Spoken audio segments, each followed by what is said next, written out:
Bütün bu məsələlər üçün bizimlə növbəti bağlantıda Chelsea fan klubunun rəhbəri Ceyhun Şahverdiyevdir. Ceyhun bəy, sabahınız xeyir olsun. Sabahınız xeyir. Ceyhun bəy, Chelsea-nin biz tam heyətlə Amerikaya getmədiyini bilirik. Və Maresca əsasən gəncləri özü ilə aparıb. Yəqin ki, bir qədər, məsələn, dünən Bavariyanın heyətinə baxdıq, dünən Paris Saint-Germain'in heyətinə baxdıq. Paris Saint-Germain finala çıxdığı heyətlə çıxmışdı Atletico ilə görüşə. Yəni, demək olar, bir dənə Dembele yox idi da, yəni o heyətdə. Bir dənə Dembele yox idi, bütün heyət o yerində idi və hətta ikinci heyət belə, demək olar ki, eyni idi. Və Atletico Madrid'e baxsaq, onlar da optimal heyətlə çıxmışdılar. Bavariya da optimal heyətlə çıxmış. Bavariya artıqlaması ilə optimal heyət buraxmışdı. Hətta mən deyərdim, ikinci heyətdən belə çox güclü futbolçular çıxdı meydana. Hətta qalib gəlmələrinə baxmayaraq. Amma Chelsea belə bu eyni vəziyyətdə deyil. Chelsea gənclərlə yollanıb. Və nə düşünürsünüz? Ümumiyyətlə, məqsədi nədir zadəganların? Hər kəsi salamlayıram. Ümumiyyətlə, belə deyək, Chelsea konferans liqasında oynadığı heyətlə gedib ora. Bir neçə futbolçular var idi ki, onları biz gözləyirik ki, onlara şans verirlər və onların, belə deyək, icarədən qayıdandan sonra onları heyətdə görmək istəyirdik. Amma Maresca onların heç birini, belə deyim, heyətə gətirməyib. Bir neçə, bir-iki sayılı futbolçular var ki, onlar heyətdədir. Belə ümumiyyətlə heyət özüdür də, yəni necə oynayıbsa bütün liqanı, bütün il boyu bir-iki oyuncu istisna olmaqla onlarla gedib, belə deyim. Delapdır, yeni transferdir gələn, sonra daha bir neçə transferlər var ki, onlarla gedib. Yəni eyni heyətdir demək olar. Və qrupunda, D qrupunda yer alır Chelsea. Qrupda Flamengo var, Esperance var və Los Angeles Galaxy var. İki komanda qrupdan çıxacaq. Favorit Chelsea ilə Flamengo sayılır. Yəni, açıq-aşkar favoritdirlər. Ümumiyyətlə, Chelsea-nin şanslarını bu dünya çempionatında necə dəyərləndirirsiniz? Chelsea-nin şansları, açıq danışsaq, yəni çempionluğa oynayacaq bir heyət deyil. Yəni bu reallıq budur. Yəni daha güclü heyətlər var. Bəli, daha güclü heyətlər var. Dünən elə Bavariyanın özü olsun, PSG olsun oyunları ilə göstərdi ki, hansı səviyyədədir o komandalar. Chelsea gənc heyətdir və yeni qurulur, yeni rəhbərliyi var. Nə qədər də idarə tam olaraq istədikləri kimi heyəti formalaşdıra bilməsələr də, belə deyim, mərhələ yavaş-yavaş irəliləyir də. Tam olaraq istədikləri nəticəni ala bilməsələr də, yavaş-yavaş gəncləşdirmə siyasəti ilə komandanı daha yuxarı yerlərə qaldırmaq istəyir. Ümumiyyətlə, Maresca'nın bu sistemini bəyənirsinizmi bir azarkeş olaraq? Yəni, gənclərdən ibarət heyət qurması, gələcəyin heyətini qurması. Gələcəyin heyəti təbii ki, yaxşıdır, yaxşı olmalı. Amma əlbəttə ki, istəyərdik ki, bir təcrübəli futbolçu ilə də, belə deyək də,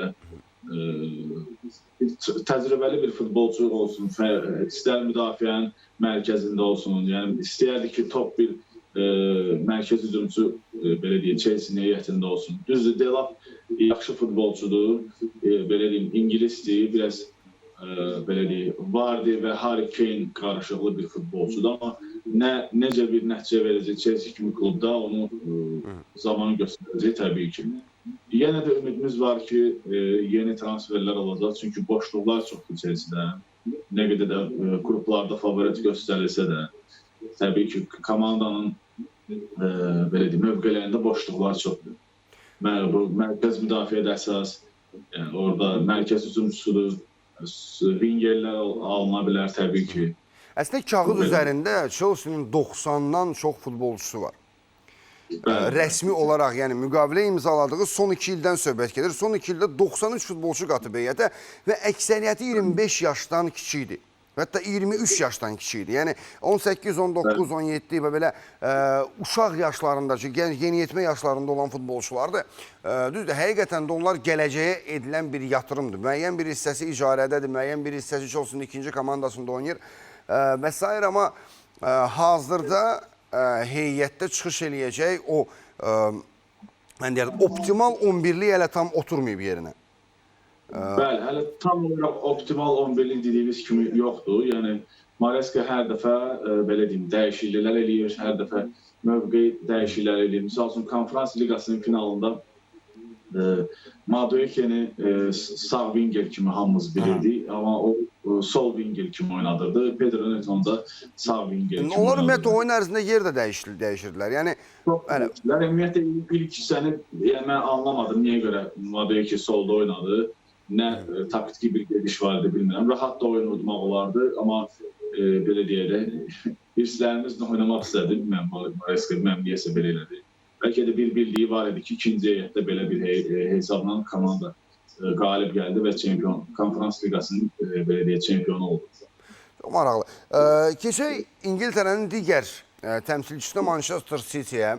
Yəqin ki, izləyirsiniz City-ni də. Guardiola yenə açıb sandığın ağzını, yenə pulları səpələyir. Artıq yenə bir 160 milyon avro xərcləyiblər. Yəni yay başlar-başlamaz 15 günə, 2 həftə ərzində xərclənib bu pullar. Amma mənə elə gəlir ki, edilən transferlər həqiqətən də keyfiyyətlidir.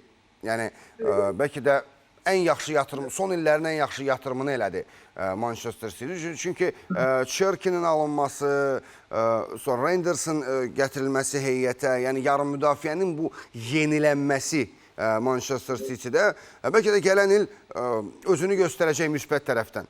Və göndəriləcək futbolçular var. Kevin De Bruyne getdi və İlkay Gündoğanı Qalatasaraya göndərmək istəyirlər.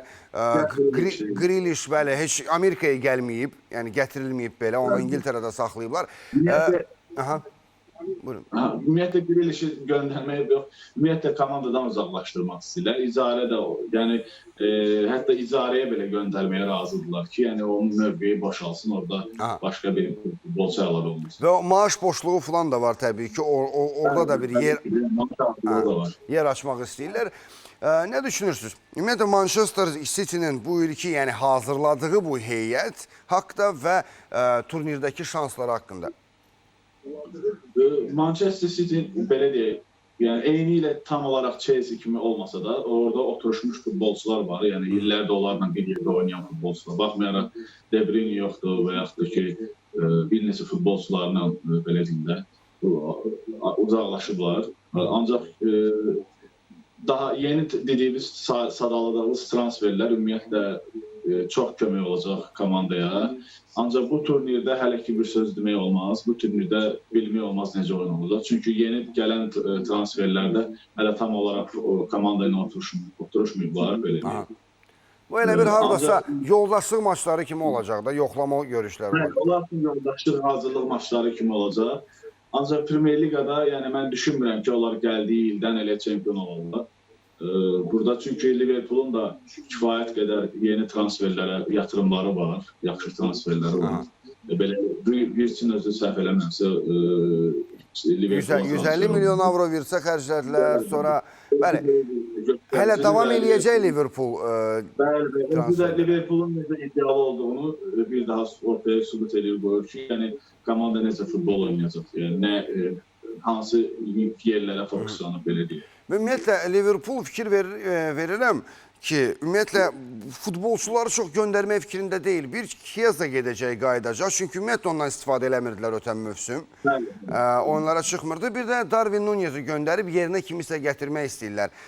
Qalan bütün heyət qalacaq yerində demək olar ki, və bu həqiqətən də bir daha növbəti mövsüm iddialı olacağını göstərir Liverpool'un. Çox çətin rəqib olacaq Premier Liqada. Amma yəni komanda hələ də yəni yüksək yerlər üçün oynayacaq bir heyətə malikdir.